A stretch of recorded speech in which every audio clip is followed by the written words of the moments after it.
Esse aqui é um exemplo interessante de um esquema, né, que mostra um neurônio. Os receptores membrana, esses receptores transmembrana dos endocannabinoides, eles são receptores relacionados à proteína G. E aqui a ligação tanto da anandamida quanto do 2-AG, nesses receptores transmembrana, CB1 e CB2, e toda a via de síntese e de metabolização desses dois canabinoides. Por exemplo, a anandamida, ela se conecta, ela se liga a esses receptores CB1 e CB2, ela é sintetizada por essa enzima aqui chamada NAPPLD, ela é degradada por essa enzima chamada FAA em etanolamida e araquinodato, ok? O 2-AG, ele também se conecta a esses receptores, ela é sintetizada por essa enzima chamada 2-AGL, que é diacilglicerol, e ela é metabolizada por essa enzima chamada MAGL, que é monoacilglicerol, também nessas substâncias. É interessante que esses receptores, esses endocannabinoides, também se ligam a outros receptores, que são receptores importantes, como, por exemplo, receptores de GPR, são muito relacionados à epilepsia. A gente acredita que, por exemplo, o efeito do canabidiol na epilepsia não é o efeito dele nos receptores CB1, mas sim nos receptores GPR. Essas substâncias também elas são agonistas desse grupo de receptores chamado TRPV, que são receptores relacionados à sinalização de dor, e também toda uma via de ativação, por exemplo, de transcriptores nucleares, como, por exemplo, os PPARs, que estão relacionados a metabolismo celular e apoptose. Ou seja, essas substâncias elas são muito importantes em diversas funções. E como é que essas substâncias elas agem, né? É interessante, né? Eu vou falar aqui para os meus amigos, né, neurologistas e para os psiquiatras também, né? Esqueça tudo que você aprendeu sobre inibidores de recaptação, serotonina.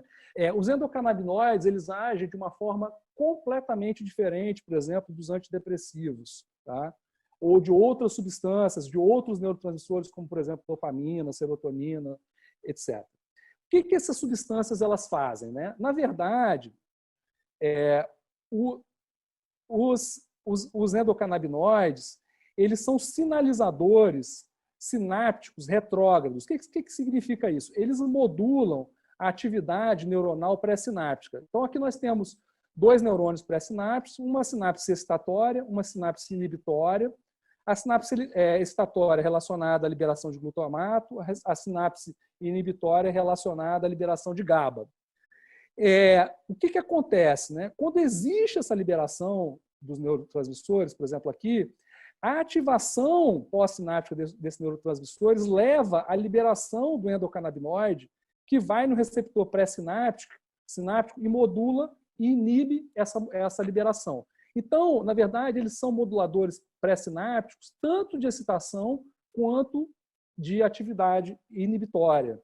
Isso é fantástico, né? Porque, na verdade, eles funcionam como modulador e esses canabinoides eles são liberados, como eu diria, entre aspas, on demand, né? Então, quando você precisa, essa liberação modula a sinapse, modula a pré-sinapse e você faz com que essa alça de liberação ela seja regulada tanto nos aspectos excitatórios quanto nos aspectos inibitórios da sinapse. Isso é fantástico.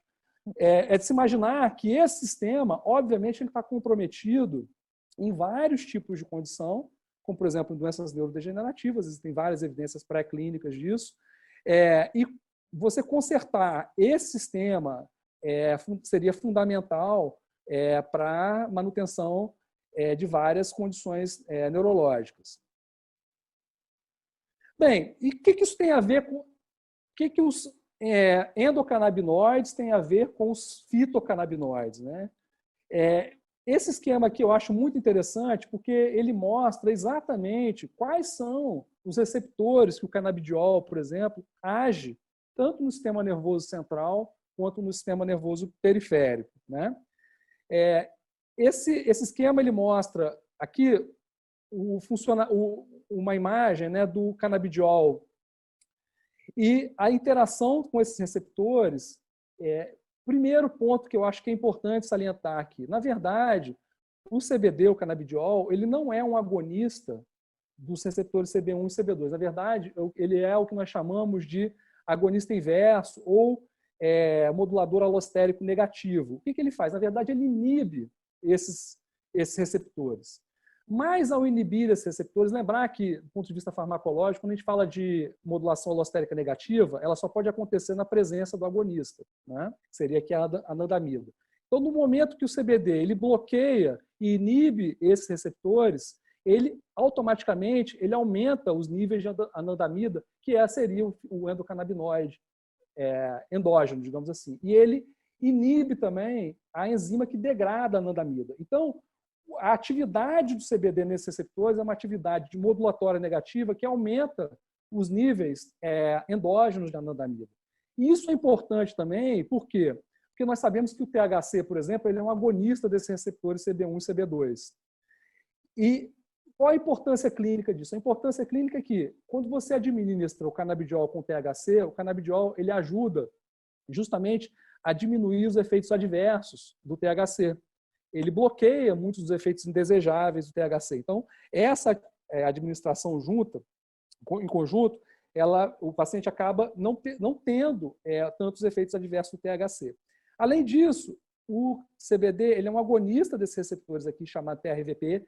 Esses receptores são os mesmos receptores que são ativados, por exemplo, uma substância que a gente usa muito na prática médica, chamada capsaicina, né, que é uma substância que existe em gel para aplicar para o tratamento de neuropatia dolorosa. O que o CBD ele faz? Ele é um agonista, ele esgota o funcionamento desse receptor e, na prática, ele faz com que esse receptor ele não funcione durante algumas horas. Então, na verdade, é um efeito paradoxal sobre os receptores TRPV1.